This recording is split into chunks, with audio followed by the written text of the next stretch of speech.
Peppa Pig, the mud creature. It all started after 3 days of heavy rain. Water trickled down the windows, the wind bent the trees, and the entire backyard turned into a soggy mess. When the rain finally stopped, the sky cleared, the sun shone bright, but the ground stayed wet for a long time. Peppa and George ran outside. They laughed, jumped in puddles, splashed through the soft mud. But near the fence, a strange pit appeared. Inside was a dark, thick, almost black slime. It was too deep for a regular puddle, and the edges looked like something had been digging from within. "Don't go near that," said Mummy Pig. "It's too muddy even for you." Peppa peered into the pit. Something was moving, bubbling, but not like water, more like something alive was writhing beneath. The next day, the sun got stronger. All the backyard mud dried up, the puddles disappeared, all but one. The pit remained. It grew darker. It didn't reflect the sky. It looked like a black mirror. That night, Peppa woke up. The room was quiet, too quiet. George was breathing slowly, but outside, there were no stars. The sky was just gone.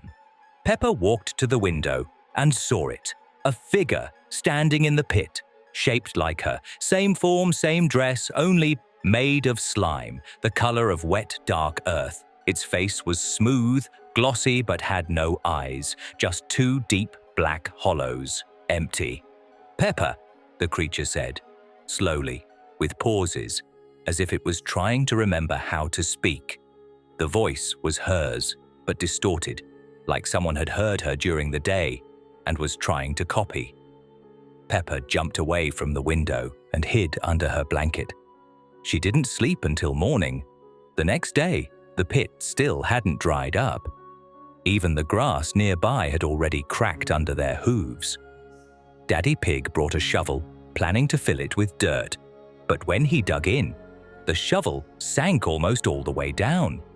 "This isn't as shallow as it looks," he muttered. That night, George woke up in a panic.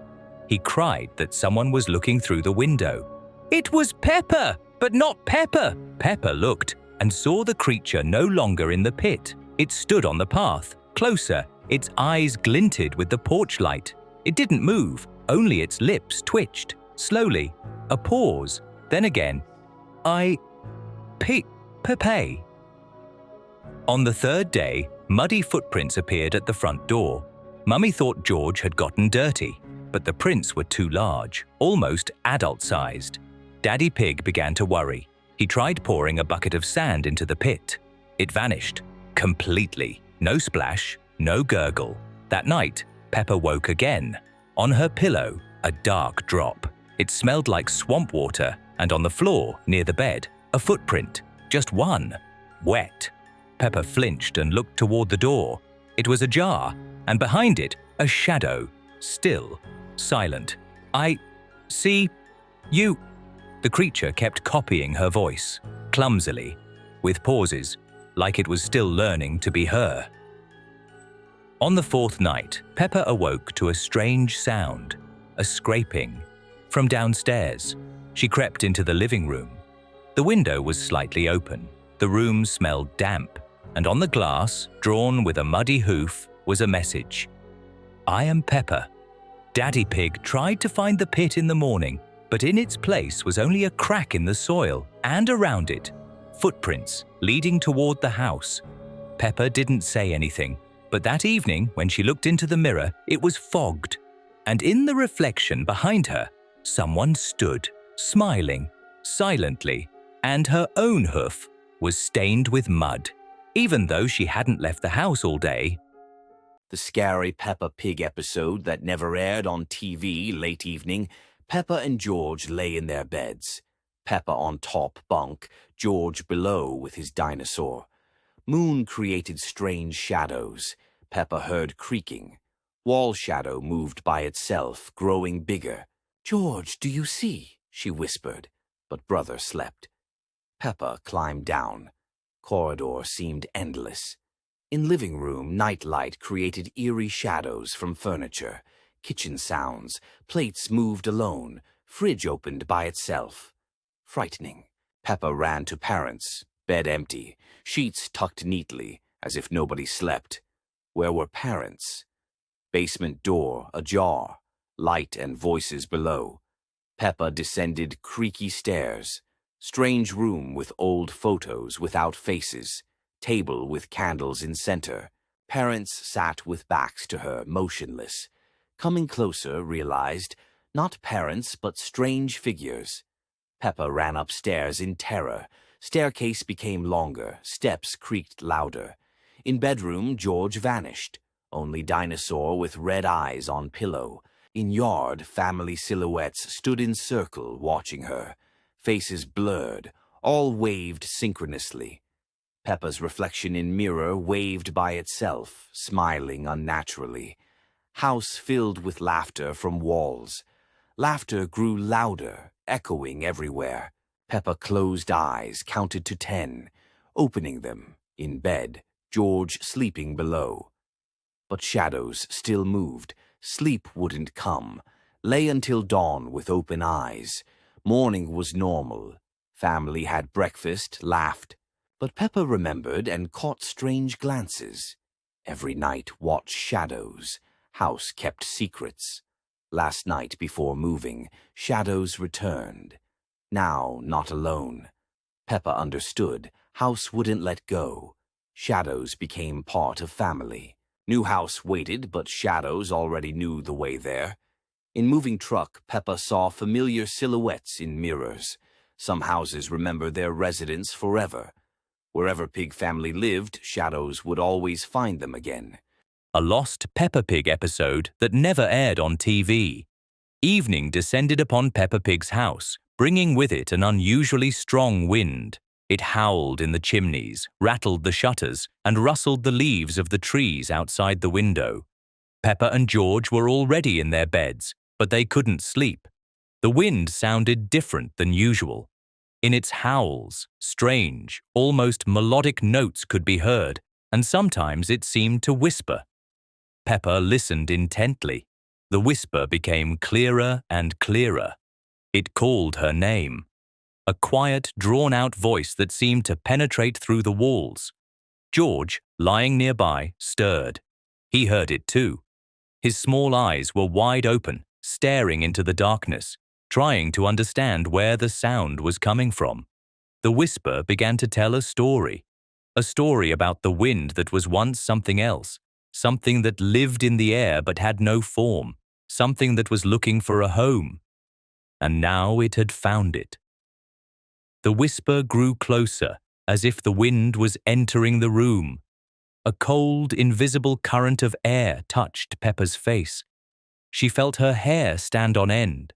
From outside the window, through the cracks in the frame, thin, almost transparent threads began to seep in. They looked like cobwebs, but moved with incredible speed, writhing and intertwining. The threads slowly stretched towards George. He tried to turn away, but the threads had already enveloped him. They were cold and sticky, like mist, yet strong as steel. The threads began to pull George towards the window. He couldn't resist. His body slowly lifted above the bed, as if an invisible force was pulling him. From outside the window, a quiet but triumphant sigh of the wind was heard. George disappeared out the window, dissolving into the darkness and the howling wind. The threads vanished with him. The wind died down. The room fell silent. Peppa lay there, her heart pounding. She had seen George disappear. She knew he was gone forever. She slowly got out of bed and went to the window. Beyond it was only darkness and the rustling of leaves. But Peppa knew the wind had changed. It had taken George. When Mummy Pig and Daddy Pig came in the morning, they saw Peppa sitting by the window. She was pale and silent. They asked where George was, but Peppa couldn't answer. She just stared at the window, which now seemed so innocent. Her parents decided George had simply run off to play with friends, and Peppa was too tired to speak. Since then, Peppa never opens the windows in her room. She is afraid of the wind, and sometimes, in the silence of the night, she hears a quiet whisper coming from outside the window. It's the mysterious whisper of the wind. It waits for someone to forget it, waits for someone to open the window again, because the mysterious whisper of the wind never stops. It just waits for someone to forget it. Peppa Pig, the cracked beast. It began after a heavy rain. Thunder roared almost all evening. The wind slammed the shutters and raindrops pounded the roof as if someone was trying to break in. The next morning, everything went quiet. But in the corner of the living room behind Daddy Pig's armchair, a crack appeared in the wall. "Probably just from the damp," he said, and promised to fix it later. But the crack didn't stay still. Each day it seemed to spread a little more, upward, sideways, deeper into the wall. Peppa noticed it had a smell: damp, stale air, and something else, like a wet rag forgotten for too long. On the third night, Peppa woke up. She heard a rustling sound, not loud, but like something dragging across the floor. She went downstairs and saw the armchair had been moved. The crack had grown wider. Something was sticking out, grey, crumpled, like a wadded-up blanket, but it moved. Peppa froze. "Peppa," it whispered. The voice was quiet, unrecognizable, like several voices at once, one adult, one like a child, another, hoarse and broken. "I've always been here." Peppa ran back upstairs. In the morning she told Mummy. But when they went down, the armchair was back in place. The crack looked normal again, dry, empty. "It was just a dream," said Mummy Pig. But Daddy said nothing. He just stared at the wall. Too long. The next night, the creature came further out. Peppa saw it fully now, a crumpled, heavy mass, no shape, the color of ash and earth, eyes scattered across its form, one near the bottom, one on the side, one right on the bend of what looked like an arm. They didn't blink. They moved, one at a time, as if arguing over who would look. "We're family," it whispered. "We always have been." "No," Peppa whispered back. "You're not one of us. You just don't remember." On the fourth night, things in the house began to disappear. Toys, books, old photographs, and in the crack, new shapes began to form, as if something inside was assembling, taking shape. Things that looked like Peppa, like George. "We know you," the voice said. "We were before you, long before." Mummy forbade Peppa from going near the living room, but at night the door opened on its own. The creature stood in the center of the room. Now it had hooves, small, mixed with other parts. The eyes looked in different directions. It moved in jerks, each movement like a spasm. "You pushed me out," it whispered, "but I came back." When Daddy Pig entered the living room in the morning, the armchair was moved again, and next to the crack, scratched into the wall, were the words, "I'm home again." The crack is now hidden behind a cupboard, but Peppa knows. It still moves at night, slowly, closer to the stairs, and sometimes she hears someone whispering from inside, "I was your brother." Peppa Pig, the painted goat. That day, Daddy Pig decided to tidy up the attic. Peppa and George came along. They loved rummaging through boxes, discovering old toys and books. Among piles of dusty folders, Peppa noticed something strange: a sheet of paper nailed to a wooden board. On it was a goat, painted in black ink, very precisely drawn with long horns, a stretched-out body, and completely black eyes. No reflection, no expression. "Who drew this?" asked Peppa. Daddy shrugged. "No idea. Probably left by the previous residents. I don't like the way he looks at me," George whispered. Daddy wanted to throw the drawing away, but Peppa said, "Let's keep it." For some reason, she didn't want to let it go, so they placed it against the hallway wall near the stairs. That night, Peppa woke up, not from a sound, from a feeling, as if someone was watching her. She got up and peeked into the hallway. The goat in the picture was different. Now its mouth was open, black, like its eyes, deep, as if there was no bottom inside. Peppa blinked, looked again.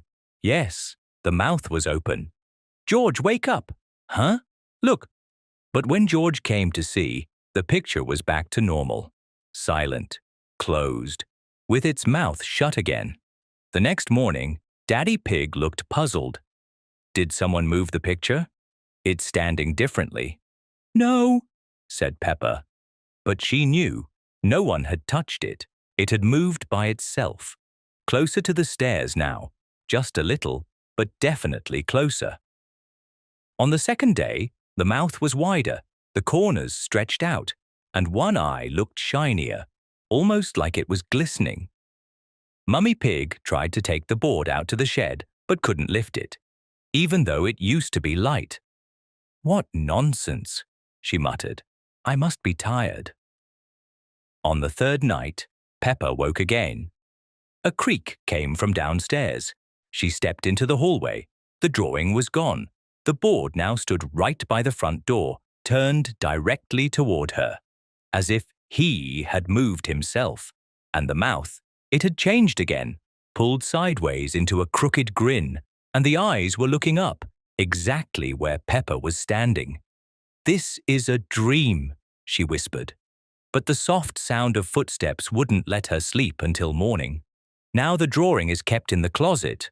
The door is always shut.